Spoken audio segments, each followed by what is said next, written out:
This is the third and final video on the 85-inch Sony X95L. On the first video, I unboxed it with Justin. Additional to that, I showed you guys the menu system, including the Bravia Cord and Netflix calibration using the native applications. On the second video, we went extreme. I showed you guys upscaling on it. We looked at blooming, we looked at motion, and I showed you guys some picture demos. On this video, we saved the best for last. Today, I'm going to show you guys the gaming and audio system on it. And I will tell you, this TV has 6 speakers and it sounds insane. So let's get into it. The first thing I want to show you guys before we get into all the settings is some gameplay.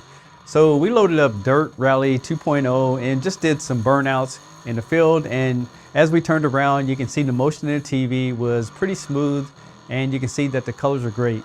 And then we loaded up Star Wars Squadrons. And on this game, I want to show you guys the star fields and how well that it actually breaks up the colors and show you guys the details. And again, it's responding very smooth on these games so far.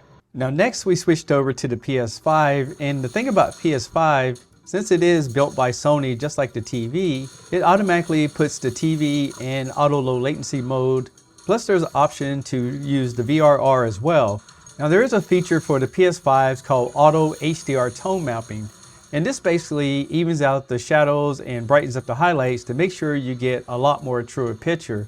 And I would tell you that this TV will support 4K up to 120 frames per second. So you're definitely going to get a great experience when gaming on this television, but it's not perfect.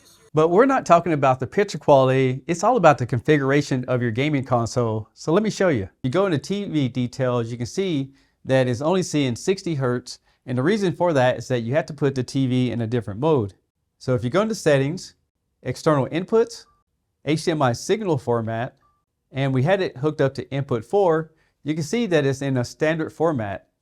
Now I think this should be automatic, but you have to choose if you want to use 4K, Dolby Vision, or VRR, but you have to switch these up. So it depends on what game you play.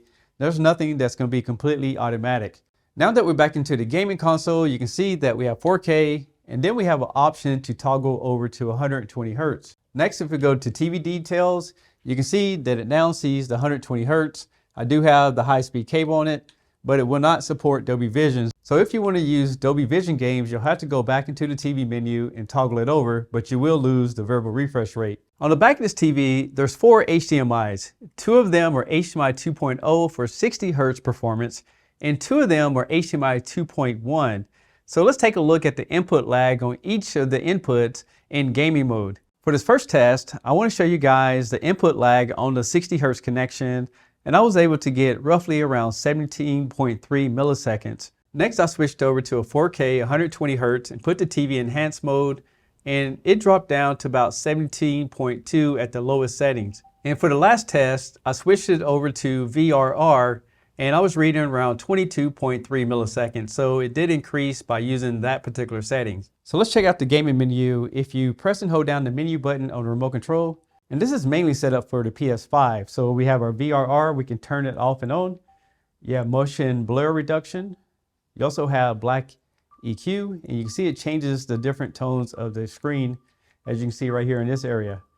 And then we have a crosshair, and that basically puts this pointer in the center.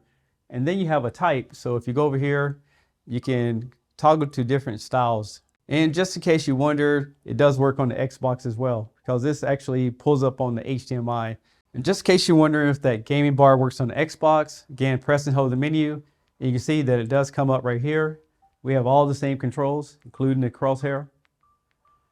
So you have no problems there if you have a PS5 or Xbox. The last thing I want to mention when it comes to gaming on this Sony X95L, if you have a PlayStation or Xbox, the picture is beautiful. You're going to get up to 120 Hertz. On the Xbox, you're going to get your Dolby Vision, and you have auto low latency and variable refresh rate. For those who always wonder about the little extras, this TV does not support G-Sync, FreeSync, or cloud gaming. With that being said, let's talk about the audio in this television, and again, 6 speakers.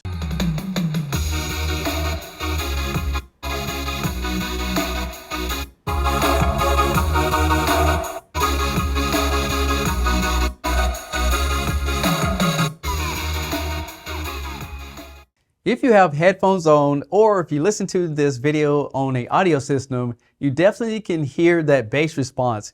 These subwoofers are pretty incredible, and the fact that this TV has two of them makes it that much better to give you that balanced sound. In addition to that, if you go into the menu system of the television, you can calibrate the sound with your environment using the remote control. And there's all kind of presets in here like sound customization. You can have it to recreate a 5.1 audio system right from the television. There's also a built-in EQ, and you can zoom in the voice as well if you're watching a movie with a lot of dialogue in it and you can't make out the words too good. The last thing I want to show you guys is the speaker system and the placement of them. Now I will tell you that this TV has 10 watts times 6. That's 2 woofers, 2 mid-range, and 2 tweeters. So you have the full range of sound coming directly from this television. Now, if I move over here to the side, the tweeter is in the frame, and this is going to be great for producing that surround sound.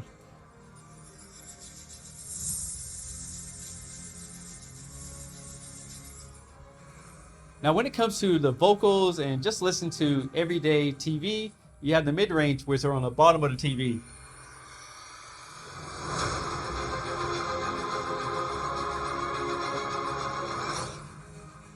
And then last but not least, we have the woofers that are on the back cover. So let's move this around to the back.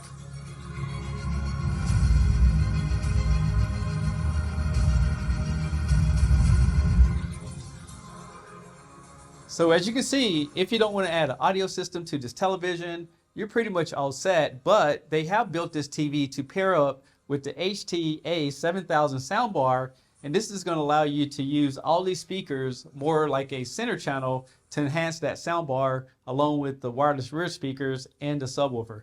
So there you have it, guys. That's everything you need to know about the audio system and using a gaming console on this particular television. And just in case you miss it, go ahead and check out video number 1 so we can start off with the unboxing and build back up to this. That way you guys can get the full experience of what this TV has to offer. I'm Tech Steve. Thanks all for watching, and I'll catch you guys on the next one. Peace.